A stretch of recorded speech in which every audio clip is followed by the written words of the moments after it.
Fresh meat.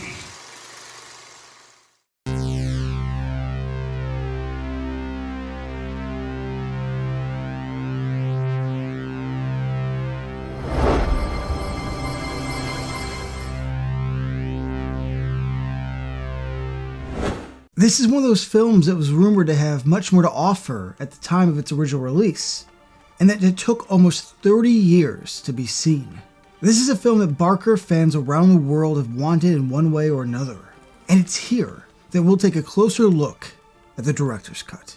Nightbreed opens on paintings depicting the tribes of the moon. People and monsters are seen running away from something. It turns out to be a dream in the mind of Aaron Boone, played by Craig Sheffer. Soon his phone rings and Dr. Decker, played by the great David Cronenberg, is introduced. Following is a scene of a family being killed by a masked killer. From there, Boone's girlfriend Lori, played by Ann Bobby, is introduced. We get a bit of exposition, then Decker pins his murders on Boone and pushes him to turn himself in. As he considers his options, he has visions.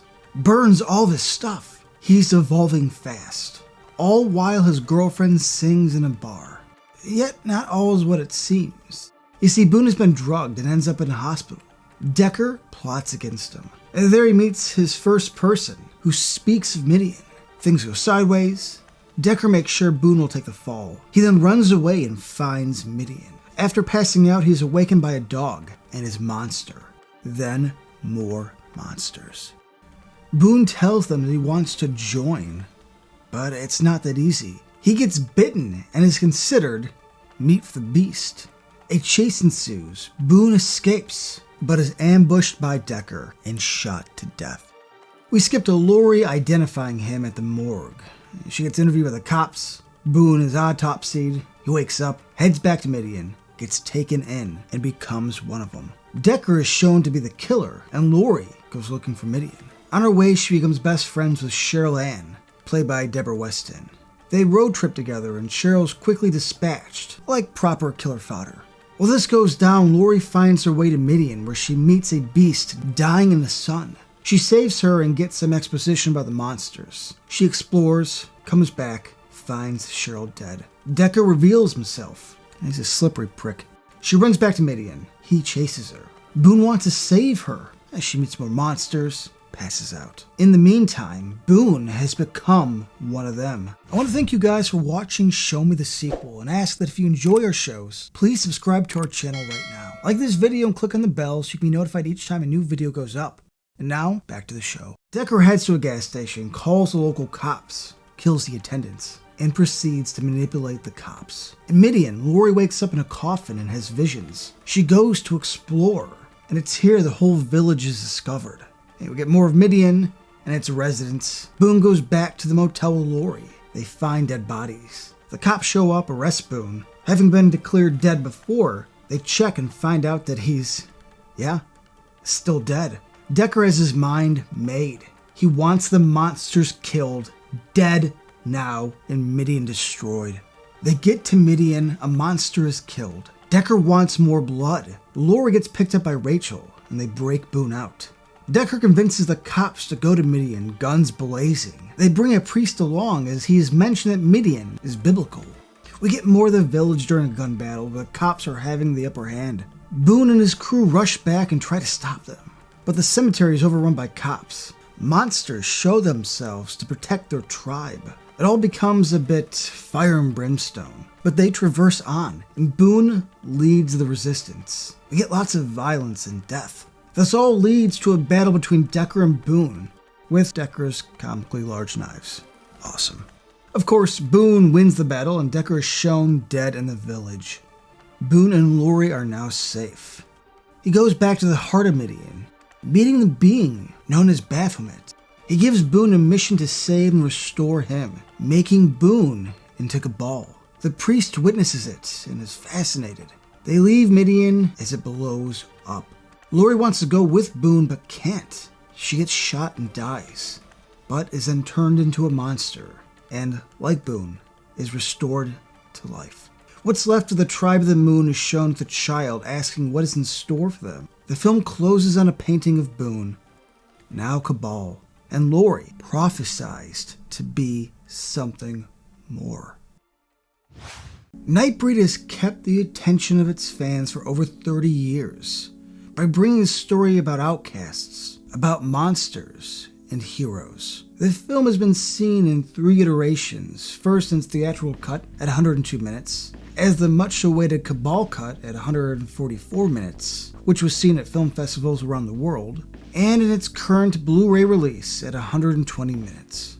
The intro on this current release shows Barker approving of this version and gushing over the work done to restore it to his original vision. Being based on his book Cabal, his opinion has a lot of weight. In interviews, Barker has mentioned the paintings seen at the start and end of the film, which are by Ralph McQuarrie, and how he is saddened that they were not saved. And given the man's extensive art collection, him having it would be perfect. Being that this is a Clive Barker joint through and through, the presence of biblical references such as Midian, Moses, and the hiding of a maligned population in a faraway land all makes sense.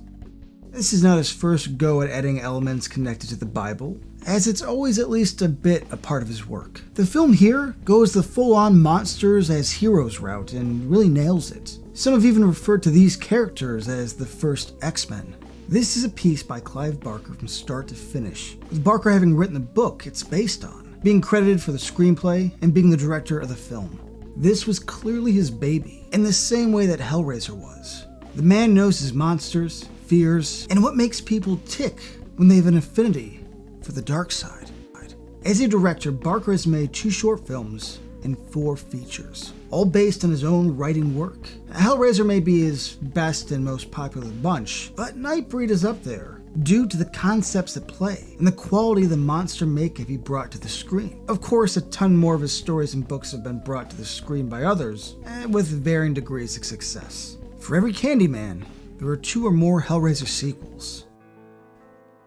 Interestingly set in Alberta, Canada, the book Cabal was adapted to film, keeping the location, deciding not to Americanize the location like other Barker adaptations. The location here brings something to the story, but mostly this adaptation could have taken place in any town near the countryside where Midian can hide.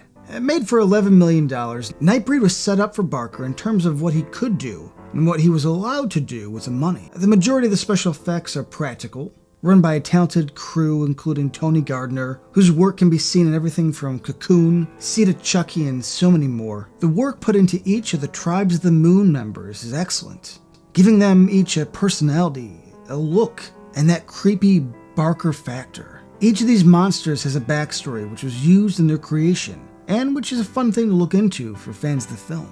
Sadly, this made only about $8.8 million back in its original release, so it wasn't exactly considered a success back in the day. However, the marketing advertised this more like a slasher film, as those were big at the time, and this is absolutely not that. Which means that folks who this was for may have avoided it, while the folks that attended may not have been happy with the film they got. Since then, the film has obviously found its tribe and become a cult classic for many, which in turn helped bring the Cabal cut and the director's cut into being, as the interest into the missing footage only grew with time. And in a case of good fortune, Barker, alongside us, got our wish. What camp do I fall in when it comes to Nightbreed? Well, like with much of Barker's work, on and off screen, I'm definitely a fan. The film, taken as its own entity, brings a universe to the screen that is complex and hints at more. The monsters are the heroes, which anyone being mostly on the outside of what is considered normal, it's appealing. The story here is good and develops well throughout the film, not showing all the monsters and instead introducing them slowly at first, and then eventually quite fast. It builds. There's something about the village they live in, underground, that reminds me of the labyrinth for the dark side kids. And the film may even introduce a few too many of them, but the effects are so good that it's never really a problem. The Bible connections are something that may not work for everyone, but having grown up knowing about these, it works here. The parallel between the old man monster and Moses makes for an interesting layer to the film. Of course, watching this world unfold and all these characters showing up with limited screen time leads this viewer to want so much more. Perhaps a sequel. So let's look into what that could be. This sequel here should pick up a few years later, as the ending of Nightbreed has the monsters talking about when Cabal would come back. So a few years later, we catch up with Cabal and Laurie, who is also a monster now. They live in a remote Canadian location near the ocean. Definitely colder than Calgary, perhaps northern British Columbia. Here they have a nice little cabin near the water and have a child of their own. It's not clear if this child is biologically theirs or not, but it clearly doesn't matter to them. They have a bit of a stable family life, something most would not have expected. As their life is introduced, we see that Laurie, who was a singer in her previous life, spends a lot of time in the water and sings more than ever. When Boone, now Cabal, brought his love back to life, she got some monster gifts, who can sing to bring people to her. We switch over to the Tribes of the Moon and their remaining members. Some have gone their separate ways, thinking it would be safer, keeping themselves more secret. Power in numbers only goes so far, and sometimes hiding in plain sight is easier. Others are traveling together, like a tribe of performers, traversing and traveling across Canada by old cars with blacked out windows. They are the ones that we follow here.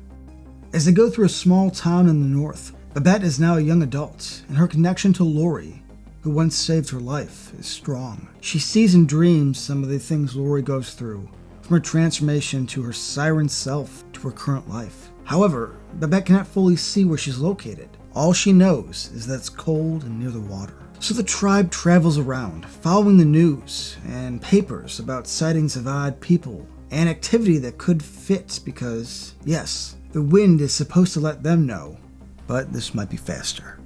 Back to the Cabal family. Boone works toward fulfilling his mission and getting Baphomet restored and back in power. His work is hard and he has a lot to do to avoid being noticed.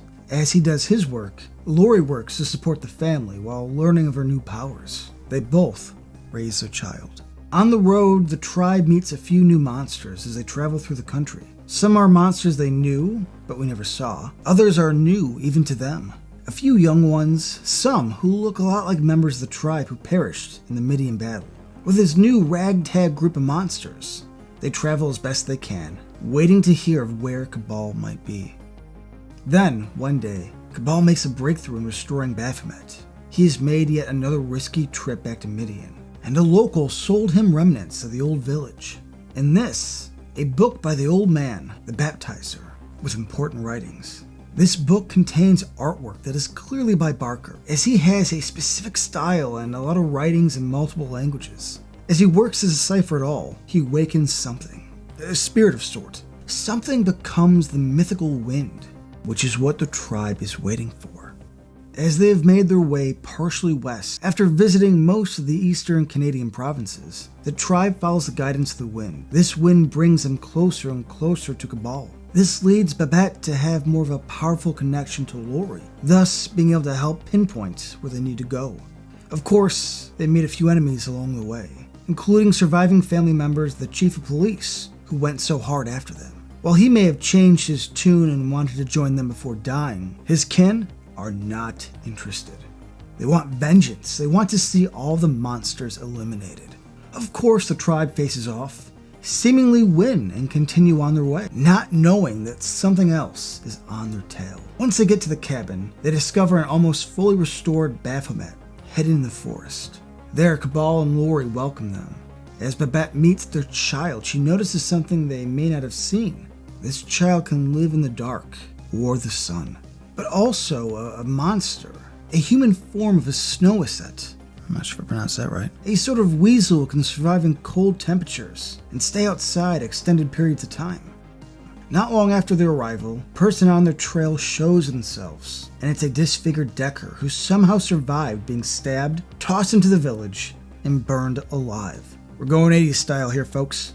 He is horribly scarred and wants revenge. Of course, they are busy reconnecting, celebrating, so they don't notice that he's killed a few of the members who had stayed behind a bit. As he makes his way through the tribe, the corpses pile up, and Cabal notices. Him and Laurie go looking for the killer, and off him permanently.